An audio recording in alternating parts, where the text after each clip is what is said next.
Hello everybody.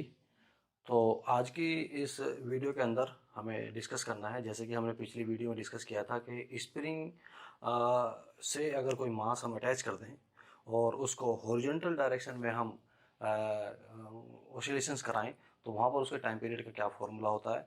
और वहाँ से हमने देखा था कि उसकी जो मोशन है वो भी सिंपल हार्मोनिक मोशन होती है। तो वहाँ से आगे थोड़ा बढ़ते हैं और अब हमें वही स्प्रिंग मास सिस्टम को एक वर्टिकल डायरेक्शन में एक ऑसिलेशंस कराने हैं। तो वहाँ पर जो इसकी ऑसिलेशंस की टाइम पीरियड होगा तो वो कितना होगा उसके लिए हम फॉर्मूला यहाँ पर ड्राइव करेंगे। और साथ में ये भी हम प्रूफ करेंगे कि जो स्प्रिंग मास सिस्टम है अगर उसको हम वर्टिकल डायरेक्शन में ऑसिलेशंस कराते हैं तो वहाँ पर उसकी जो मोशन है वो भी सिंपल हार्मोनिक मोशन होगी। चलिए देखते हैं कैसे ये सिंपल हार्मोनिक मोशन होती है स्प्रिंग मास सिस्टम की, और इसके लिए टाइम पीरियड का क्या फॉर्मूला यहाँ पर होता है। तो सबसे पहले एक डायग्राम ए जो हमने बनाया हुआ, 3 डायग्राम इसमें हमने बनाए हुए हैं ए बी सी। तो ए के अंदर हम देख रहे हैं कि एक स्प्रिंग को हमने एक रिजिड सपोर्ट से यहाँ पर हैंग किया हुआ है, और जो स्प्रिंग हमने यहाँ पर ली है उसका फोर्स कांस्टेंट अगर यहाँ पर के है, और अगर इस स्प्रिंग से कोई एम बॉडी का मास अगर एम यहाँ पर ये है और हम इस स्प्रिंग से उसको हैंग कराएं तो बॉडी में जो स्प्रिंग के अंदर हम देखते हैं कि थोड़ा सा खिंचाव इसमें आ जाता है। तो ये खिंचकर एक अपनी नई पोजीशन में यहाँ पर ये आ जाती है।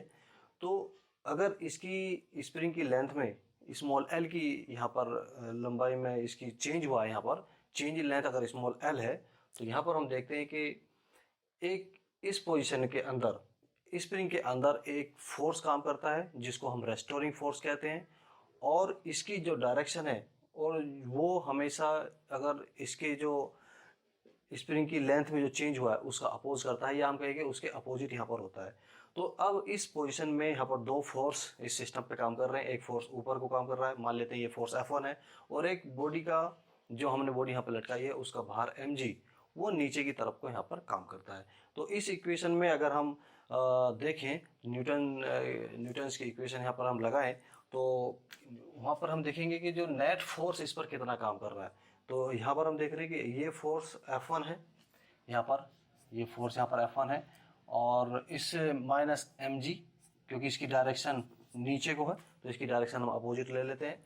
और न्यूटन की इक्वेशन क्या होती है, एम में मास इंटू एक्सेलरेशन। तो क्योंकि बॉडी मोशन में नहीं है इसलिए एक्सेलरेशन यहाँ पर इसका जीरो होगा, क्योंकि ये अभी इक्विलिब्रियम पोजीशन में रुकी हुई है, खींचकर थोड़ी सी रुक गई है, तो यहाँ पर ये एक्सेलरेशन इसमें जीरो होगा। और F1 यहाँ पर जो होगा वो F1 हुक के नियम से अगर हम देखेंगे तो माइनस के एल हम यहाँ पर ये लिखेंगे। ये हुक का नियम यहाँ पर एक काम करेगा। तो हुक के नियम के अनुसार जो यहाँ पर ये फोर्स है उसकी जो लंबाई में जो परिवर्तन हुआ है उसकी डायरेक्टली प्रोपोर्शनल होता है कि यहाँ पर इसका फोर्स कांस्टेंट है। तो ये हम यहाँ पर यूज़ करेंगे और देखेंगे माइनस में के एल यहाँ लिखेंगे और माइनस में एम जी, या हम लिख सकते हैं कि माइनस में K L is equal to M G. तो ये वाली एक कंडीशन हमें डायग्राम 2 से ये निकल के आती है और इसको हम यहाँ पर यूज़ करेंगे आगे वाले। तो यहाँ पर हम देखते हैं कि जो डायग्राम 3 हमने यहाँ पर ये दिखाया हुआ है, इसमें हमने क्या किया है, अब इसकी मीन पोजीशन से इस मास को थोड़ा सा नीचे की तरफ को खींचते हैं, x डिस्टेंस यहाँ से खींचते हैं, और अगर इसको यहाँ से छोड़ दिया जाए तो ये अपनी मेन पोजीशन के इधर उधर कंपन यहाँ पर करने लगता है, दोलन यहाँ पर करने लगता है। मान लेते हैं कि किसी टाइम पर इसकी जो डिस्प्लेसमेंट है वो x अगर यहाँ पर ये है, तो इस कंडीशन में अगर हम न्यूटन की इक्वेशन यहाँ पर लगाएं तो नेट फोर्स यहाँ पर कितना काम करेगा, तो उसको हम यहाँ पर देख सकते हैं। नेट फोर्स यहाँ पर एक तो F2 यहाँ पर काम कर रहा है और mg माइनस mg यहाँ पर काम कर रहा है, और इस बार यहाँ पर ma हम लिखेंगे क्योंकि यहाँ पर अब जो पार्टिकल है, जो बॉडी है, वो एक तरीके से गति में है और उसमें कुछ एक्सेलरेशन यहाँ पर होगा। एक्सेलरेशन को हमने कैपिटल ए से यहाँ पर माना है, और नेट फोर्स यहाँ पर इतना काम कर रहा है। और हुक के नियम से अगर हम यहाँ पर देखें तो जो F2 की वैल्यू होगी वो होगी माइनस के, और net increase in the length of the spring के इसमें कितना नेट इंक्रीज हुआ है, तो स्मॉल एल यहाँ पर था, एक्स हमने और कर दिया तो नेट इंक्रीज यहाँ पर क्या हो गया, एल प्लस एक्स यहाँ पर ये हो जाता है माइनस एम जी एक तरीके से इक्वल टू एम ए। तो ये इक्वेशन यहाँ पर बनती है। तो यहाँ पर अगर इसी को हम यहाँ लिख लेते हैं तो क्या इक्वेशन यहाँ से निकल कर आई है, तो माइनस में के इसके अंदर मल्टीप्लाई कर देते हैं तो के एल माइनस में के एक्स और minus M G is equal to M, यहाँ से निकल के आता है, या हम कहें कि जो एम ए यहाँ से निकल के आएगा। तो इस वाली जो कंडीशन हमारे पास आई थी, ये जो यहाँ पर एक्सप्रेशन है इसको हम यूज़ करेंगे और एम के माइनस के एल की जगह एम जी हम यहाँ पर पुट कर सकते हैं। तो माइनस के एल की जगह एम जी लिखा जा सकता है या एम जी की जगह माइनस के एल पुट कर सकते हैं। तो यहाँ पर क्या लिखेंगे, एम जी लिखा जा सकता है माइनस में के एक्स और माइनस एम जी।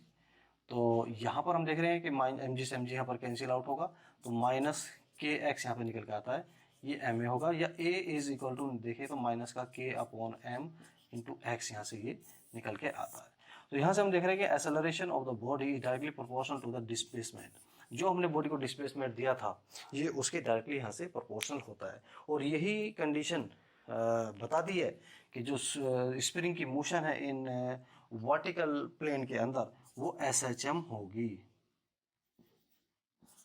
एसएचएम मोशन यहाँ पर होगी।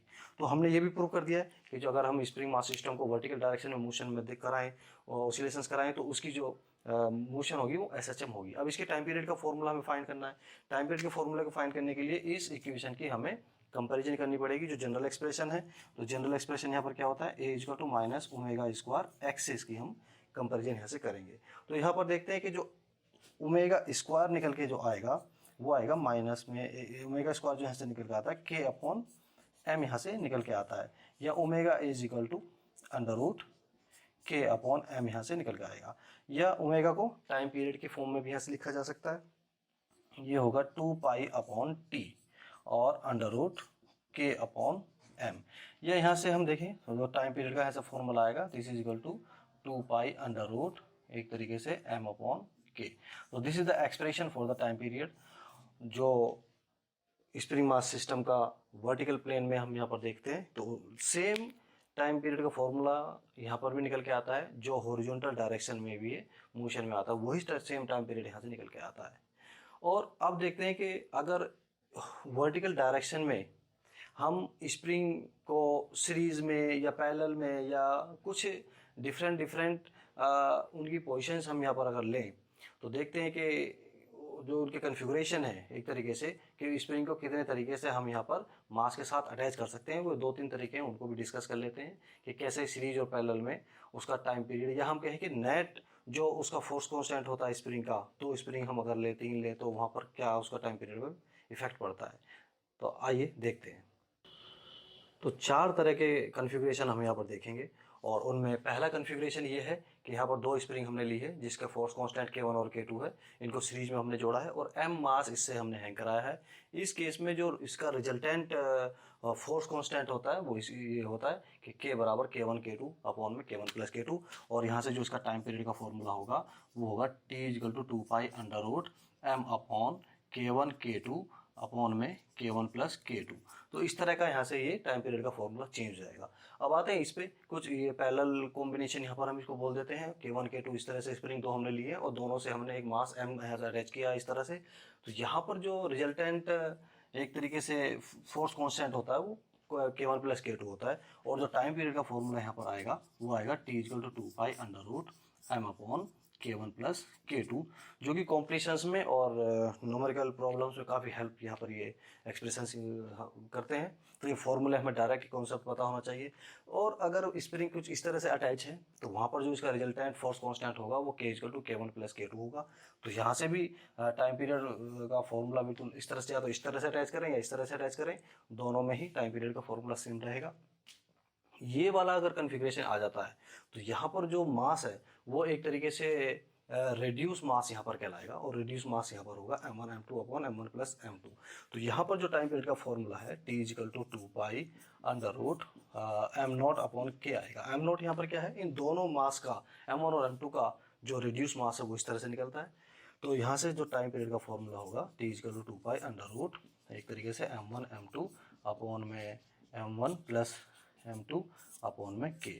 तो इस तरह से यहाँ पर ये फॉर्मूला निकल के आता है। तो ये स्प्रिंग के कुछ कन्फ्यूरेशंस हैं न्यूमेरिकल प्रॉब्लम्स में, या हम कहें कि कॉम्पिटिशन्स में ये काफ़ी हेल्प करते हैं। तो आज हमें यही डिस्कस करना था। अगली वीडियो में कुछ और चीज़ें हम डिस्कस करेंगे जो हार्मोनिक मोशन से संबंधित है। तो आज इतना रखेंगे। Thank you. जय हिंद।